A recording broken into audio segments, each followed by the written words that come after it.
My name's Brian Romacco, and today I'd like to talk about getting out of a chair.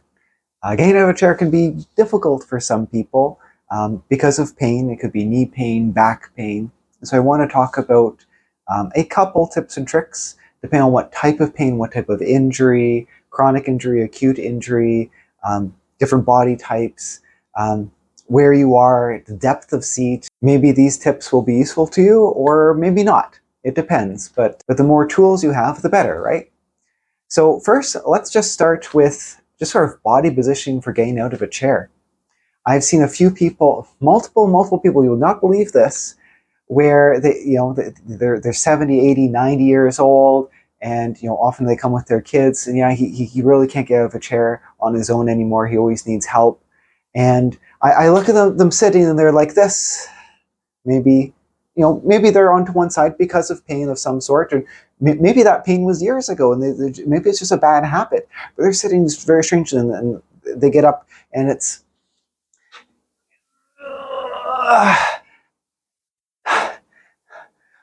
what they're doing is a one-legged squat. Of course, it's difficult. I can barely do that. I can barely do that. Actually, I'm not sure if I can, right from sitting. And so they're doing a one-legged squat. What the heck are they doing?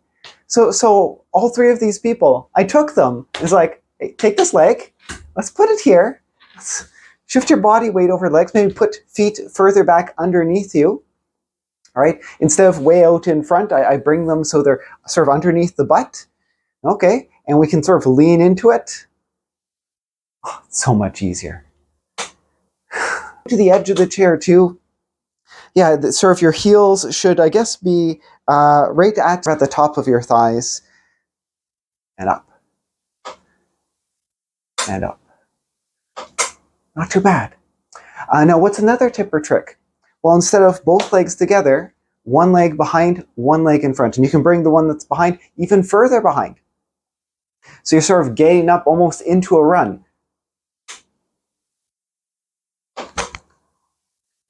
This is different from the getting up with a one-legged squat because you're smoothly getting up and you're transferring. You're starting a little bit more with one leg, but you're very quickly transferring to the other. And you're doing it with a little bit of momentum. You're carrying some momentum into it. So the movement of your body is going to pull you from the front leg to the second leg. It's not relying on the back leg. And up. And up. Right? Now, what about back pain? What about more acute pain to the back? Well, some back pain is worse with the back sort of rounded forward, and some back pain is worse rounded the other way. Figure out what makes your back pain better or worse, and you can hold your back in that position while you try to get up. The other thing is, I mentioned holding. You can activate your core. You can basically hold your breath, or we tell patients, breathe out through pursed lips as if you're blowing out of a candle.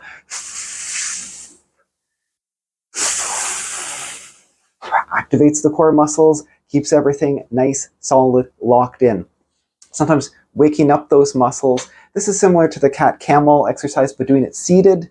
So just slowly going forward, back, and that helps wake up muscles. And again, find the more comfortable position. You can get up with your back more rounded in one direction, more rounded in the other direction. If I know what's the better position, what position my back likes, I can adapt and get up in that position and have my muscles hold it in that position.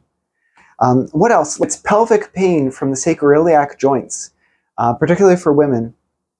Let's say there's a sprain of that joint. Well, if there's a sprain of that joint, typically holding the joint, pushing the joint together, holding the joint together is very, very relieving. So in their case, they probably won't like the getting up sort of in a lunge. They'll probably like getting up together because you don't want to twist the pelvis in that type of injury. But I can actually grab the wings of the pelvis and push them together. And I can push them together as I get up. In fact, that's one of the orthopedic tests for that type of injury is you repeat whatever the patient said was painful and you squeeze the pelvis. If you squeeze the pelvis and they had much less pain, then that is a positive for indicating that there's an injury to the sacroiliac joint. So use that test, use that fact to your advantage in order to get up and sit down all the time. In fact, they do make belts as well, that if the injury is acute, you can wear a belt as you're moving around, as you're walking around, to basically maintain that pressure. Anyways, I hope you found this helpful, and wishing you guys all the best. Cheers.